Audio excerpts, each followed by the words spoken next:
I think this reading is one of the most profound and in some ways difficult of all of the readings that we do. I know many times throughout the year, not just myself, but other light bearers will talk about how something's the best reading. Because when you read it and you spend a day or two at least with it, if not more, it just comes into you in a different way. And we can get very enthusiastic about each reading. We see it in a new light. So I've said that, but this one I'm saying, there's so much, it's so obvious in a way what's being said, and yet it's so exquisitely subtle for us. It's a stretch. It's a very difficult reading to read and just go, yes, I'm in. Because it's called the Infinite Christ.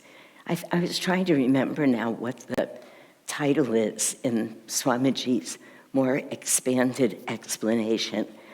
I don't remember, but this is close, that he calls it something like the window onto into the infinite.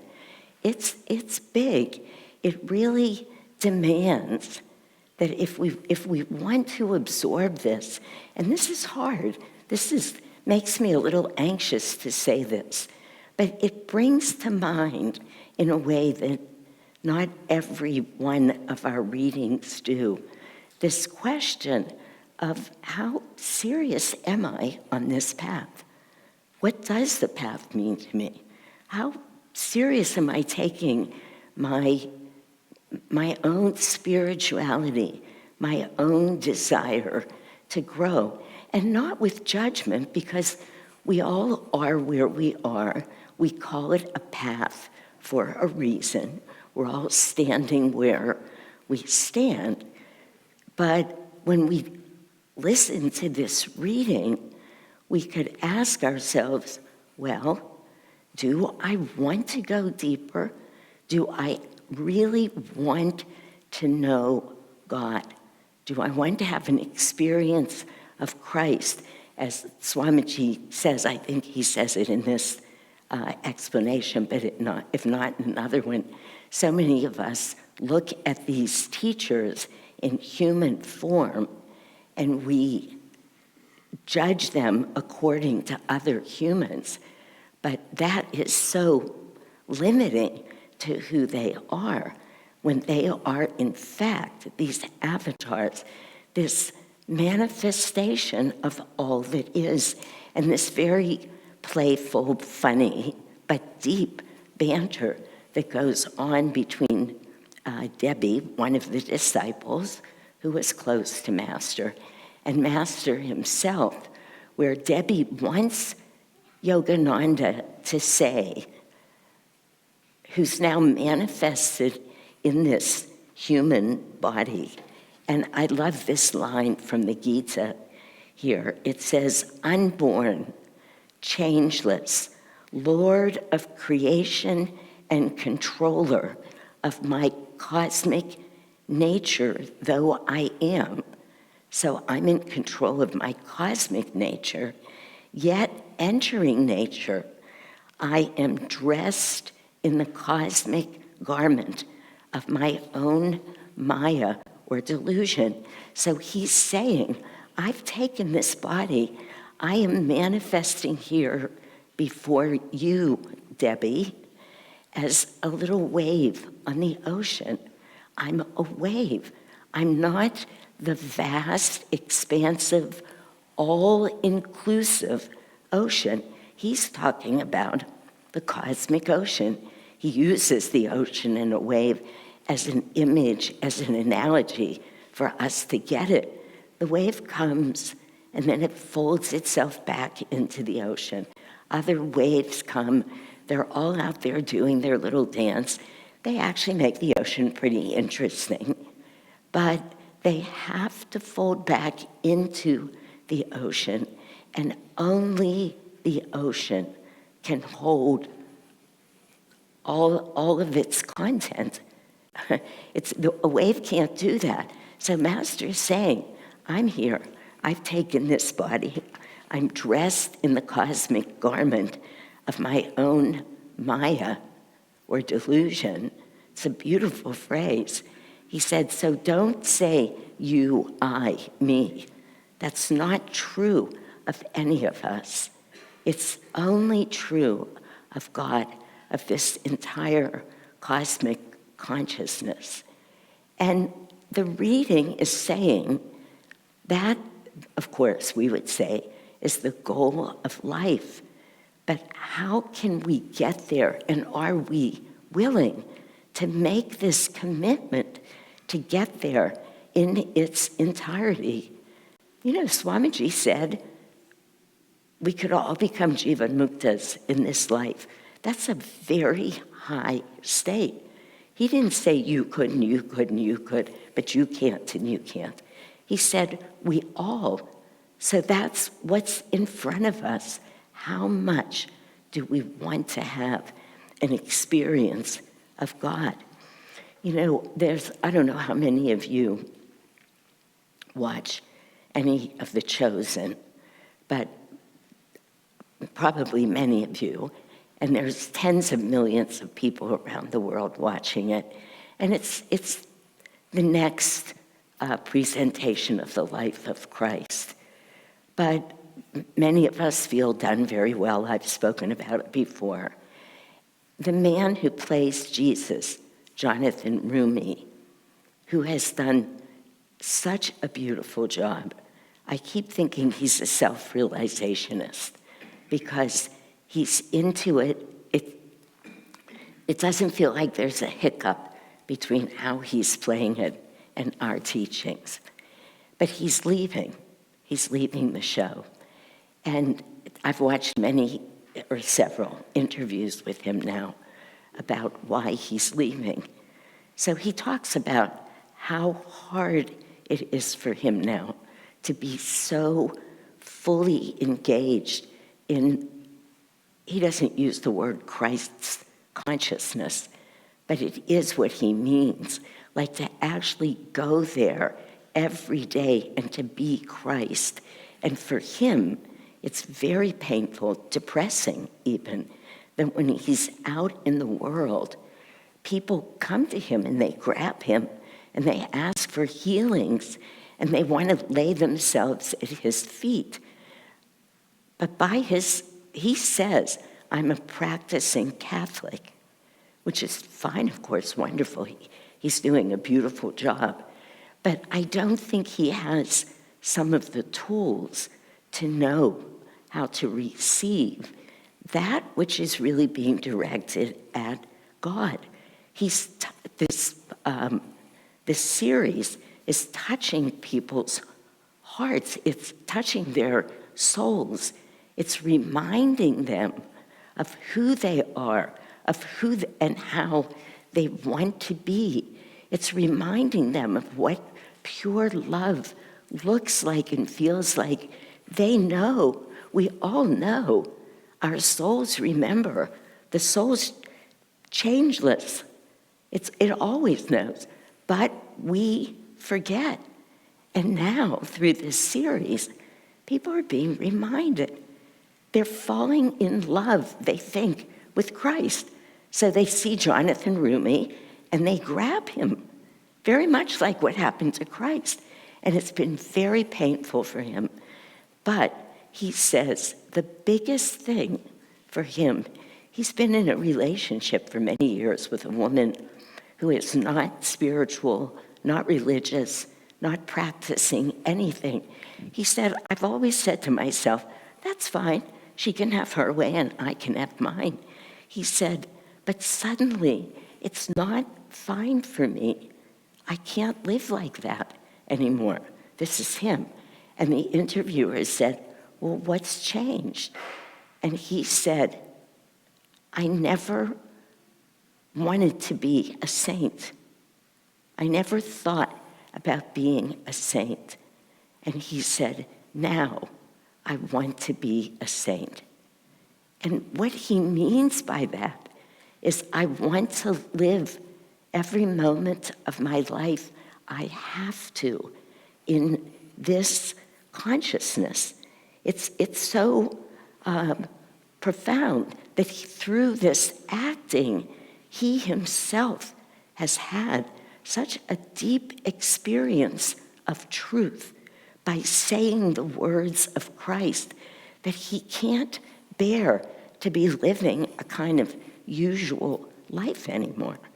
But you can imagine, it's turned his whole world and many others upside down. Many of us have lived through some version of that. So it's not easy, but he was touched by the light that lighteth the world.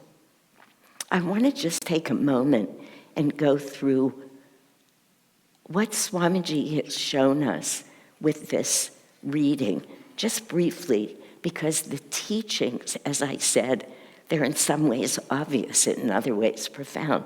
So first in the reading, he says, actually it's not first, it comes second, but I'm going to say it first. The light that lighteth the world. He's talking about Jesus. He starts by saying, John the Baptist isn't that, and we'll come back to that. But John can observe Jesus. John can share him with the world and explain him, or try to, in some ways. And here we're taught, it's just so beautiful. He said, that was the true light, which lighteth every man that cometh into the world. He was in the world, and the world was made by him, means manifested by that light, that everything in the world is a particle of light. Every atom, every proton, every electron. Christ is there waiting to be born into the heart anew. The words of this chant, I'm so grateful that Lahari focused on it. By the way, I asked Rose, she was chanting, she had a different agenda. And I asked her if she could sing, "Oh God, Beautiful," and this chant, "Opal Eye." Oh God, beautiful for this reason. I'll come back to where I was. I have been chanting that chant for decades. You know, we go on a lot of hikes together, and when we're out in nature, it's always the appropriate chant. In the forest, thou art green. In the mountains, thou art high. In the river, thou art restless. I've never liked the chant. I've chanted it again and again. I've never loved it.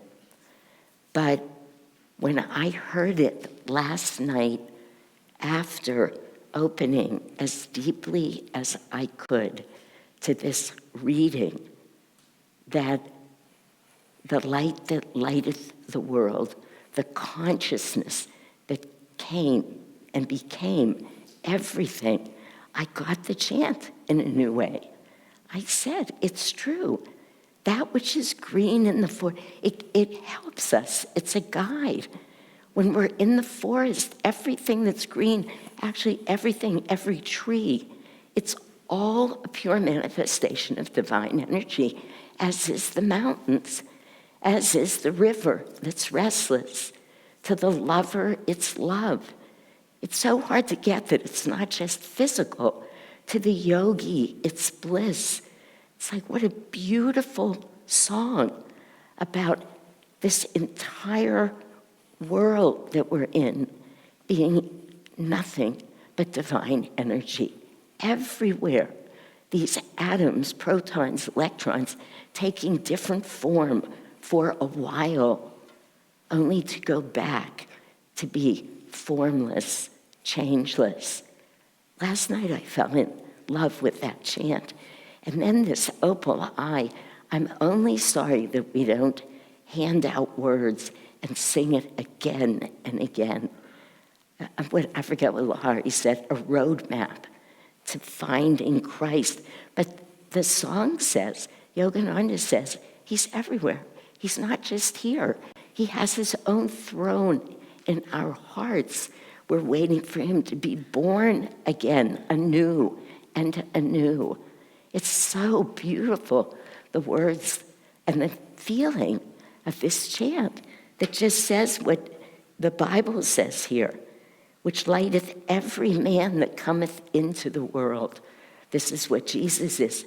And what this says to us is that truth is here. It exists. It's such a beautiful lesson for us, that the divine manifests, but is still one. There is a oneness here. And then this quote about John the Baptist, where he said, he's described as one reaching up toward that high state. He was reaching. He was not that light, but was sent to bear witness to the light. It's very beautiful. It says to us, we're all on a progression. We're not Christ yet, Christ consciousness. But maybe we're John the Baptist. Maybe we're not even John the Baptist, but we're on this path. John the Baptist was an extraordinarily great soul, but he wasn't Christ yet. So it says we're all on this path to becoming that light that lighteth the world. Then he says to all those who receive him, and that beautiful phrase that we just master repeated over and over, to them gave he the power to become sons of God. It says to us, there are those that have achieved it, and they're opening a window for us. They're speaking to us. They're shining a light. They're saying the right words. Can we have ears to hear it? If we can, we will be guided. We will be taken. This is like 4 lines in the Bible. There's so much in it. This is just a little capsule. And then he says, this was the light of grace and truth in the Father. Grace and truth, because that's how we know God. Not in our minds, but by the grace of that great consciousness. And in this case, that it's just manifested for a while on earth in the form of Jesus, but comes with all of the power of the divine that he is. And I love that line that Swamiji wrote. He brought truth. Truth is one and eternal. He says not the Christian truth or the Hindu truth, but that truth which incarnates on earth over and over in the form of these fully liberated masters. It's so beautiful what's shown to us, how we're inspired, how we're promised this gift of being shown the way. I had a very profound experience recently, because again and again, Swami says in this teaching we've all heard, we cannot learn this through our minds. We can't. There's a beautiful line in the AY, I wish I had brought it, where Sri Yukteswar is talking to Master. And he's talking about Babaji. And it's just 2 lines. But it says, you will never learn this in your head. You will never know Babaji. Receive him. Open your heart. Be aware of the gifts around us. They're not all so huge that they just pull us over. I have a friend who recently made her way into the Jagannath temple in Puri. Puri's a very sacred city, probably most of us know. It's sacred. People go there, everybody goes there, not just people on this path. But it was the place of the Mahasamadhi of Sri Yukteswar, who's one of our teachers who's up here, and more. But only Indians are allowed in the temple. And years ago, decades ago, truly with God's grace, I made my way into that temple. I mean, I just found my way. I was helped in. So people do get in. It's just, Master probably just turns, who's ever at the door, turns their face away, covers their eyes. So there was a lot of talk about whether or not she could get in, all the buildup, all the excitement. And she felt that at least 8 people had to do with how it was that she just walked into this temple. But when she went in, she had a true experience of God's presence. And she wrote to me about it. She wanted me to have that experience. Very hard to write about these things, extremely hard. It's all beyond words. But she shared what it was like for her sitting there in the lap of God and being held by God and being blessed by God, of her heart being burst open and her awareness of what it was really filled with. And I was crying as I was reading this message. But when I finished reading the message, I suddenly, without any conscious decision to do this, found myself for an hour in a very deep meditation, instantaneous. Finish her email just right where I had been sitting reading. Literally, before I knew it, an hour had passed. And I mean that literally. It wasn't like, okay, it's 15 minutes, 30 minutes. I didn't know. I was just, it was like she had one of these conscious revelations of God's presence. And when they come, they have such a huge impact on the receiver. Not something we've read or learned. She didn't have to know what the Jagannath temple was about. She went into the temple and she was received. And then she received what was being given to her. This is how we experience Christ consciousness. Not in these words. And this is a lot of what this whole reading is about. The infinite Christ that is everywhere. She had that experience. She sent it to me. I had that experience thousands of miles away. That's what happens when we're touched by God. So if we just open ourselves, just say, yes, yes.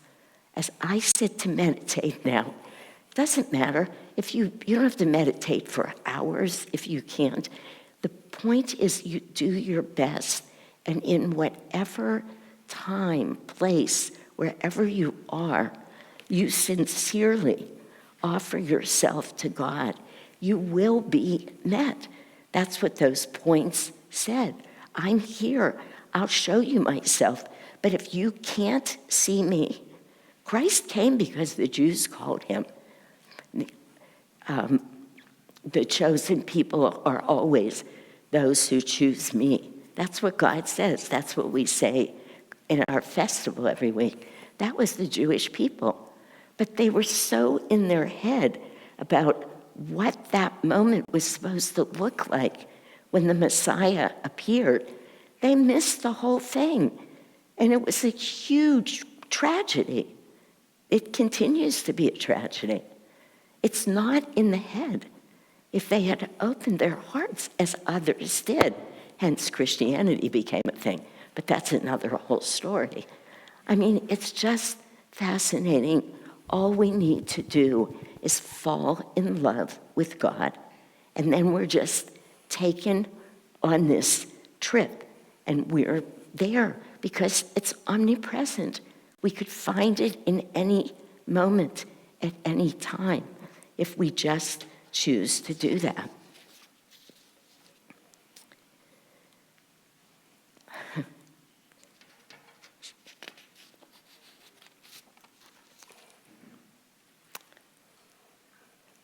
Okay.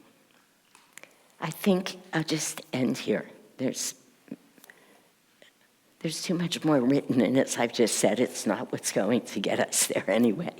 So I just want to say, if we take The line is in the chant, the opal eye. But if we think of it, if we just start each day asking ourselves, how is it that I can reincarnate Christ within today? How is it that I can feel the birth of Christ and his consciousness? That is the path that we're on. That's how we will feel and find infinite love, infinite peace, infinite joy, because that's what the world is made up of. It's there. We're just not looking in the right direction. And it's all we need to do. And those of us who are sitting here, we are inclined to do this. We are working hard to do this. So if we just say, let it be, it's here, it's everywhere, and just relax and open and let God enter. I will enter and I didn't do pure, take charge of your life. But even taking charge doesn't really say what I'm trying to communicate today. If you're open to me, I will enter as that presence did for my friend in the Jagannath temple. And you will have such an experience of the divine presence that it will take you through many incarnations in just this one. God bless you all.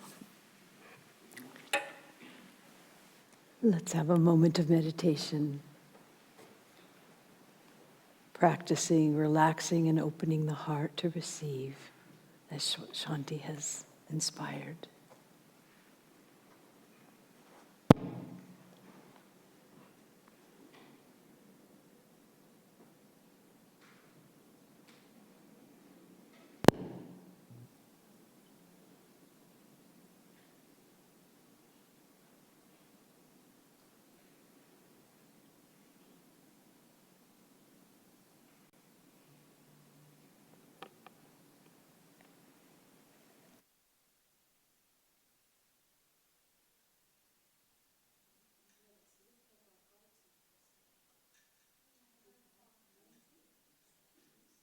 Better.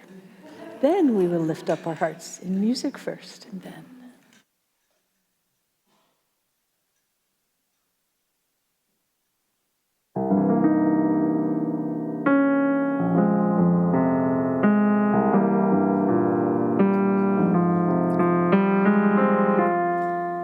Love is all I know, sun rays on the snow of a winter long, in darkness without song. Oh, my heart's a fire, burning all desire. Only you remain, and life again.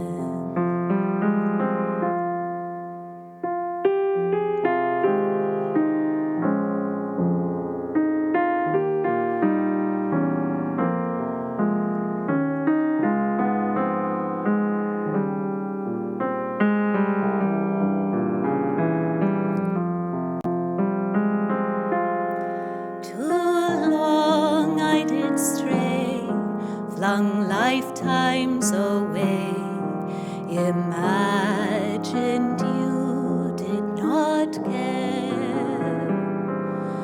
I know now your smile was mine all the while. I listened and love was there. I can't breathe for love. All the stars above call to me, come home. Life's waves all end in foam. Only love can heal all the pain I feel. What a fool was I to turn away.